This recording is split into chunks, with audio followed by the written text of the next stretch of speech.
চাচুকে কি বলবো?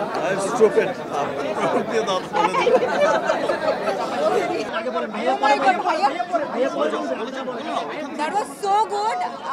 আমি আসলে অনেকদিন ধরে দেখবো করে প্ল্যান করছিলাম, বাট সময়ের অভাবে আসলে দেখতে পারিনি। বাট রিমার ফার্লেন টিম আমরা আসলে দেখার ডিসিশন নিয়েছি। So that was so good. Acting, location and Shakib ভাইয়ের কথা আলাদা করে কি বলবো, সো গুড অ্যান্ড সুপার। দরদ দেখবো আমারও প্ল্যান ছিল, বাট আমি যখন প্রথমে শুনতে পেলাম যে আমাদের মেগাস্টারের সাথে বসে তার সিনেমা দেখতে পারবো, এত বছর পর এরকম একটা সুযোগ কে মিস করতে চায়, তো প্ল্যান করেছি যে না এখানেই দেখবো, একসাথে সবাই দেখবো। তো সব মিলিয়ে দরদ তো অনেক ভালো হয়েছে, এটা আসলে আমরা জানতেই পারি। সব কিছু দেখলে মানুষ কেমন হচ্ছে, হল রেকর্ড সব কিছু দেখলে আমরা জানতে পারি দরদ কেমন হয়েছে।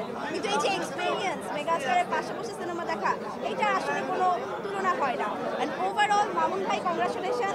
আসলে everything is fair in love and war, না? এইটাই। বসুন্ধরা টিস্যুতে ছাড়ের ছড়াছড়ি। বসুন্ধরা টিস্যু নিয়ে এলো নিশ্চিত ছাড়। চাচুকে কি বলবো?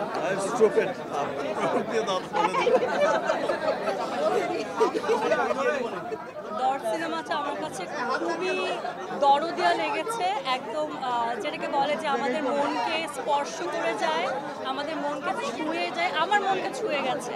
এবং আই থিঙ্ক অনন্য মামুনের এটা one of the best work, one of the best film he has made. এবং আমাদের সবার প্রিয় মেগাস্টার শাকিব খানকে নিয়ে কী আর বলবো, সে বরাবর আমাদেরকে তার অসাধারণ পারফরমেন্স দিয়ে জাস্ট মনোমুগ্ধ করে দেয়। So it was a really great experience যে তার সাথে একসাথে বসে সিনেমাটা দেখতে পেরেছি। এবং আমাদের সবাইকে রিমার্কের পক্ষ থেকে থ্যাংক ইউ আজকে আসার জন্য। সুপারস্টার শাকিব খানের সাথে বসে মেগাস্টারের পাশে বসে সিনেমাটা দেখেছি, এর থেকে আর বড় কিছু হতে পারে না। আর দরদ এমন একটা সিনেমা, আমি যেটা দেখলাম, দরদ দেখে মনের মধ্যে আসলে দরদই আসে।